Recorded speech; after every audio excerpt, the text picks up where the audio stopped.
भगवतः वसुदेवसुतं देवं कंसचाणूरमर्दनं देवकी परमानन्दनं श्रीकृष्णं वन्दे जगद्गुरु श्रीकृष्णं वन्दे जगद्गुरु सर्वज्ञ श्री चक्रधर स्वामी की जय। दंडवत हो। महानुभाव पंथीय ज्ञान या यूट्यूब चॅनलवर आपण महानुभाव पंथाचे ज्ञान ऐकत आहोत। यामध्ये आपण ऐकत असताना जे गृहस्थ नामधारक उपदेशी आहेत यांचे जे काही राहण्याची परी आचरण करण्याची जी परी ते ऐकत आहोत। गृहस्थ आश्रमांनी कसा आचार करावा हे ऐकत असताना विकारावर नियंत्रण कसे ठेवावे ते ऐकलं, विकल्पावर नियंत्रण कसे ठेवावे ते ऐकलं। आज आपण स्वभावावर नियंत्रण कसे ठेवावे, स्वभाव जे स्वभावावर नियंत्रण कसे ठेवावे याबद्दल आपण ऐकणार आहोत। आपण उपदेश घेतल्यानंतर नामधारक झाल्यानंतर आपल्याला कर्तव्य आहे की आपल्याला जे गुरुजनांनी आपल्याला जे ज्ञान दिलं परमेश्वराचं, त्या परमेश्वराच्या ज्ञानाप्रमाणे ऐकणं आपलं कर्तव्य आहे। म्हणून मनुष्य जन्मामध्ये आल्यानंतर आपल्याला प्रत्येकाला स्वभाव आहेत। स्वभावाचा अर्थ असा होतो की स्वभाव म्हणजे जे काही अष्टस्वभाव आहेत, प्रत्येकाच्या ठिकाणी अष्टस्वभाव आहेत। म्हणजे क्षुधा पिपासा मलमूत्र शीत उष्ण भय निद्रा हे अष्टस्वभाव आहेत। हे प्रत्येकाच्या ठिकाणी ही अंगी असतातच आणि त्या ठिकाणी या स्वभावांवर कसं नियंत्रण करावं ह्याबद्दल या ठिकाणी सांगितलेलं आहे। तर स्वभावाचा अर्थ आणखी अलग होतो। स्वभाव म्हणजे दासभाव, म्हणजे मी दास आहे आणि परमेश्वर आहे असं जेव्हा उमटतं त्याला एक स्वभाव म्हटला जातो। तर असा स्वभाव म्हणजे राजस तामस सात्विक हा बी एक स्वभाव आहे। प्रकृतीनुसार वागणे, कोणी एखादा पुरुष सात्विक असतो, कोणी राजस असतो, कोणी तामस असतो, तर हे स्वभाव। परंतु या ठिकाणी स्वभाव नियंत्रण जे करण्याचे सांगितले स्वामींनी, सर्वात मोठा आचार जो सांगितलेला आहे तो अष्टस्वभावावर सांगितलेला आहे। कारण अष्टस्वभावावर ज्याचे नियंत्रण आहे त्याला सर्व गती प्राप्त होतात, तोच शांत होतो, त्याचं मन शांत होतं। तर अष्टस्वभावामध्ये जे काही सांगितलेलं आहे ते इंद्रियाद्वारे अष्टस्वभावाचं प्रकरण आहे। जसं पंच ज्ञानेंद्रिय सांगितलेले आहेत, कान, त्वचा, डोळे, जीभ आणि नाक हे पंच ज्ञानेंद्रिय आहेत। यांच्याद्वारे यांचं कार्य आहे की शब्द स्पर्श रूप रस गंध। आता या पंचस्वभावामध्ये पंच जे काही आहे ज्ञानेंद्रिय यांच्याद्वारे जे जीभ आहे त्या जिभेद्वारे सर्वात मोठं जर कधी ज्ञानेंद्रिय असेल तर जीभ आहे। या जिभेद्वारे जे काही कार्य घडतं ते म्हणजे खाण्यापिण्याचं। या खाण्यापिण्याच्या कार्यापासून हे सर्व अष्टस्वभावावर नियंत्रण केलं जातं।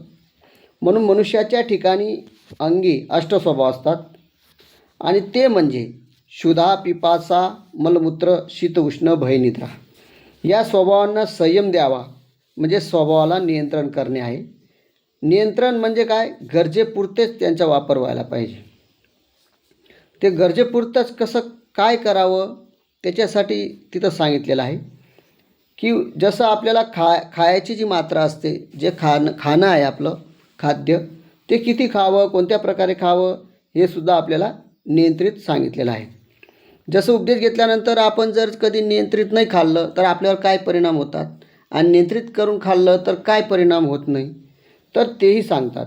वैद्य लोक जे असतात, ज्यावेळेस एखादा आजारी पडला तर वैद्य लोक जे असतात ते सुद्धा आपल्याला औषधीची मात्रा देतात की एवढं खा, तेवढं खा, असं खा, हे खाऊ नका। कारण त्यापेक्षा कमी घेतलं तर गुण येत नाही आणि जास्त घेतलं तर ते हानिकारक आहे। त्यानुसार आपल्याला अष्टस्वभावावर सुद्धा नियंत्रण ठेवावं लागेल। जर आपल्याला आपलं कल्याण करून घ्यायचे असेल आत्म्याचं, आपल्याला जर परमेश्वर प्राप्ती करून घ्यायची असेल, आपल्या मनाला जर एकाग्र करायचे असेल, आपल्या इंद्रियांना जर केंद्रित करायचे असेल, आपल्याला जर चांगली झोप पाहिजे असेल, घरात शांतता पाहिजे असेल, तर वातावरण सात्विक पाहिजे असेल, तर त्यासाठी आपल्याला अष्टस्वभावावर नियंत्रण करणे फार गरजेचे आहे। कारण खाण्यापिण्यावरच सर्व काही आपलं टिकलेलं आहे। खाण्यापिण्यावर जर आपलं नियंत्रण असलं तर सर्व गोष्टींवर आपलं नियंत्रण असतं। म्हणून आवश्यक तेवढेच सात्विक अन्न खावं. कारण अन्नामध्ये सुद्धा प्रकार आहेत. सात्विक अन्न, राजस अन्न आणि तामस अन्न. तर या ठिकाणी सांगत असताना श्रीकृष्ण महाराजांनी सुद्धा सांगितलेलं आहे की 17वा जो श्लोक आहे श्रद्धात्रय विभागयोग, यामध्ये सुद्धा सांगतात की माझ्यावर, परमेश्वरावर जी श्रद्धा आहे बुवा, ती कोणत्या पुरुषाची कशी असते आणि त्याचं खाणे वगैरे कसं आहे. तर इथं सांगतात की आयु सत्व बल आरोग्य सुख प्रीती विवर्धना रस्या स्निग्धा स्थिरारुद्धा आहारा सात्विक प्रिया. म्हणजे आहारसुद्धा सांगितलेले की आहारसुद्धा राजस, सात्विक आणि तामस 3 प्रकारचे आहार आहेत. तर या ठिकाणी सांगतात की सात्विक जो काही आहार आहे तो कोणता आहे बुवा, तर तो सात्विक आहार खाल्ल्यानं काय होतं, आयुष्य कसं होतं, आयुष्यसुद्धा चांगलं असतं, बुद्धी चांगली असते, बलसुद्धा चांगलं असतं, तो आजारी पडत नाही, आरोग्यसुद्धा चांगलं असतं आणि त्याला सुखसुद्धा मिळतं. आणि प्रीती वाढवणार आहे, म्हणजे लोकांजवळसुद्धा त्याला प्रीती वाढते, ते अन्न आहे. ते अन्न कसं आहे, तर रसयुक्त, स्नेहयुक्त, पचनास हलके असतं.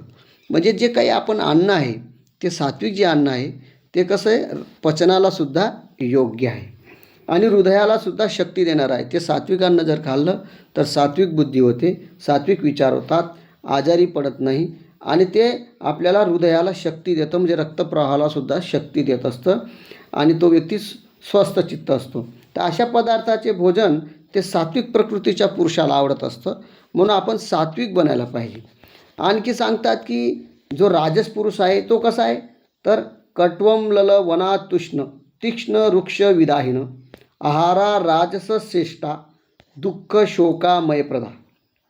म्हणजे जो राजस पुरुष आहे त्याला कसं अन्न आवडतं, कटू, आंबट, खारट, अतिशय गरम, तिखट, निरस, दाहकारक. आणि हे असं जर अन्न आपण खात राहिलो तर दुःख त्याला निर्माण होतं, म्हणजे त्याची शरीर त्याला साथ देत नाही, त्याला शोक लागतो, दुःख होतं आणि रोग त्यांना उत्पन्न करणारे अन्न आहे. कारण तो सात्विक अन्न खात नाही, राजस अन्न खातो आणि त्याच्यामुळे त्याची प्रकृती बरोबर राहत नाही. आणि भोजन करण्याचे जे पदार्थ आहेत ते राजस प्रकृतीला आवडतात. असे जे काही सांगितलेलं आहे, कडू, आंबट, खारट, अतिशय गरम, तिखट वगैरे, निरस, दाहकारक आहे, एकदम रसयुक्त आहे आणि ते तिखट जास्त आहे, तर असे दुःख शोक तयार करणारं अन्न आहे, म्हणून ते राजस लोकांना जास्त ते आवडत असतं, असं भगवद्गीताही म्हणते. आणखी तामस जे अन्न आहे, तामस पुरुषाला ते अन्न कोणतं अन्न आवडतं, तर यातयामम गतरसम पुती परुषीयतम चयत उचिष्टमपि चामेध्यम भोजनम तामसप्रियम. म्हणजे तामस जो पुरुष आहे तो कसा खातो, तर अर्धवट शिजलेले, रसरहित, म्हणजे ज्याच्यामध्ये रसच नाही असं अर्धवट शिजलेले, कच्चं पक्क, दुर्गंधीयुक्त, म्हणजे शिळे अन्न, जसं शिळं पडलेलं आहे, अपवित्र, त्याला पवित्रता नाही, जसं उपार दाखवणे नाही, काही नाही, अपवित्रता आलेली आहे.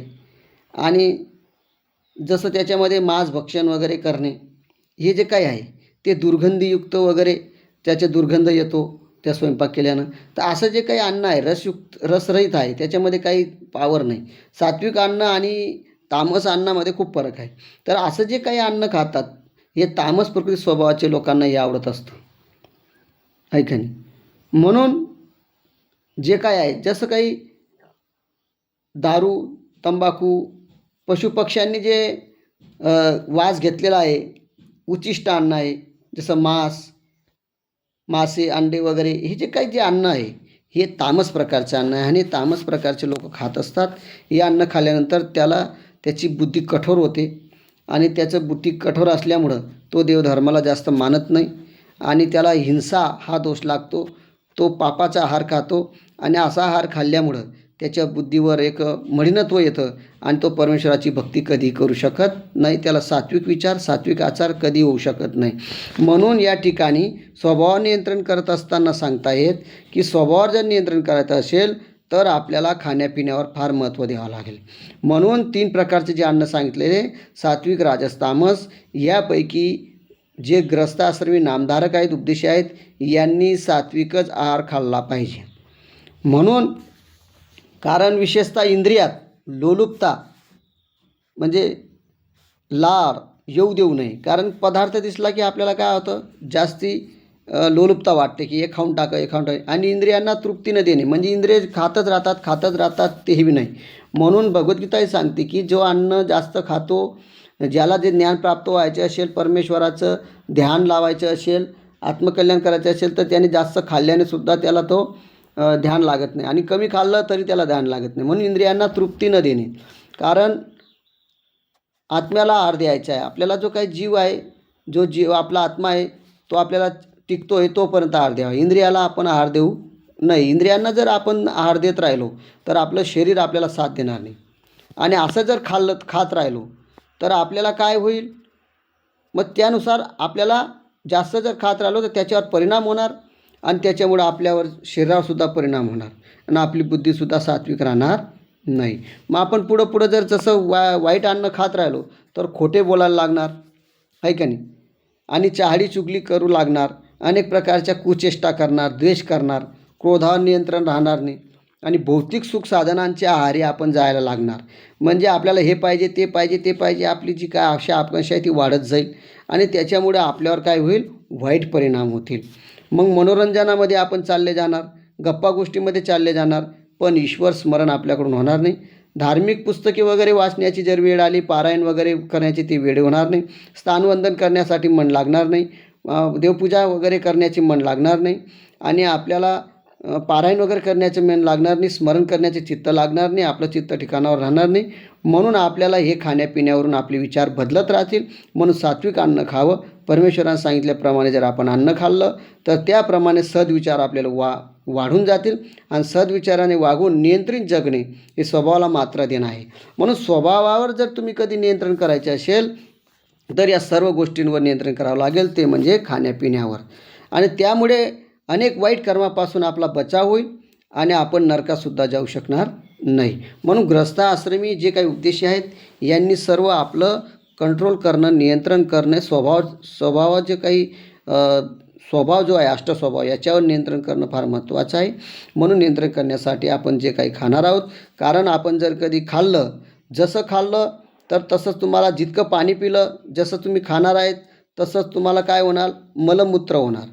म्हणजे जास्त पाणी पिलं तरी मलमूत्राचा त्रास, जास्त जेवण केलं तरी मलमूत्राचा त्रास आहे.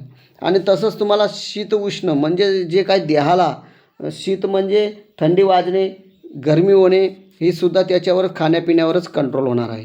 त्यानंतर निद्रा भयसुद्धा आपल्याला जास्त खाल्लं तर भय वाटेल, आपला शरीर प्रकृती आपल्याला साथ देणार नाही, आजारी वगैरे पडणार आणि त्याच्यामुळे भयसुद्धा वाढणार, अनेक प्रकारचं भय.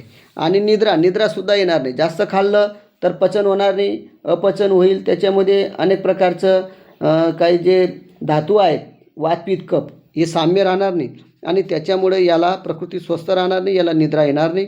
आणि निद्रा आली नाही तर याचं स्वस्थ चित्त होणार नाही आणि ईश्वराचे स्मरण वगैरे काहीच होणार नाही. म्हणून इथं स्वभावाला नियंत्रण करणं फार महत्त्वाचं आहे.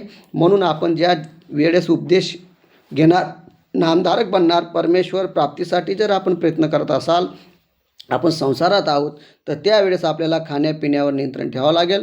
म्हणून जो नामधारक आहे, उपदेशी आहे मानवपंथाचा, तो सहसा सात्विक अन्न खातो, लागलं तेवढंच खातो आणि त्याच्यामुळे तो सात्विक अन्न खातो, राजस अन्न खात नाही आणि तामस अन्न खात नाही. म्हणून मांसाहार वगैरे सप्तव्यसनाचा त्याग करायला लावलेला आहे नामधारक झाल्यानंतर आणि खाण्यापिण्यावरही कंट्रोल करायला सांगितलेलं आहे.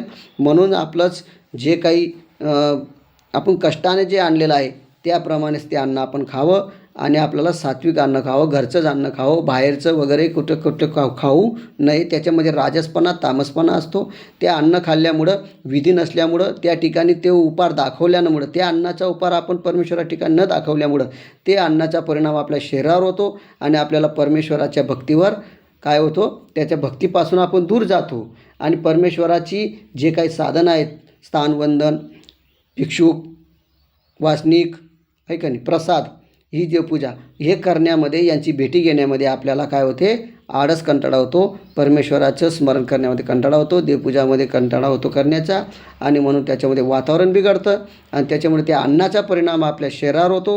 म्हणून आपलं अन्न सात्विक आणि पवित्रता असेल, परमेश्वराला उपाड दाखवून जर ते अन्न खाल्लं, सात्विक अन्न खाल्लं, कष्टाचं अन्न खाल्लं, तर त्याच्यामुळे आपल्या शरीरावर, आपल्या घरावर, परिवारावर त्याचा परिणाम होणार आणि आपण सुखी राहणार. आपलं शरीर आपल्याला साथ देणार, आपण आजारी पडणार नाही. म्हणून या ठिकाणी जे उपदेशी नामधारक आहे यांच्यासाठी स्वभाव नियंत्रण कसं ठेवावं या गोष्टीवर आपण ऐकलेलं आहे. तर असंच परमेश्वराने सांगितल्याप्रमाणे जर आपण ऐकलं तर आपलं कल्याण होण्याशिवाय राहणार नाही आणि आपली मोक्षाची जी मोक्षाची मार्गाची वाटचाल आहे ती खुली झाल्याशिवाय राहणार नाही. आणि पुढं जाऊन तुम्ही उपदेश झाल्यानंतर वेदवंत नामधारक वासनिक होणार आणि संन्यास घेण्याचा योग आल्यानंतर तुम्हाला परमेश्वराची मोक्षप्राप्तीचा योगसुद्धा प्राप्त होईल. म्हणून ही तुमची नामधारक पहिली पायरी आहे आणि या पहिली पायरीवर कसं वागावं, कसं राहावं यासाठी स्वामींनी सुद्धा सांगितलेलं आहे की तुम्ही स्वभावावरसुद्धा तुम्हाला नियंत्रण ठेवावं लागेल, खाण्यापिण्यावर नियंत्रण ठेवावं लागेल, ते आपला शरीरावर नियंत्रण ठेवावं लागेल. अशा प्रकारे या स्वभाव नियंत्रणावर आपण ऐकलेलं आहे. पुढचा जो काही विधी आहे तो पुढं आपण ऐकणार आहोत. दंडवतहु सर्वज्ञ श्री चक्रधर स्वामी की जय.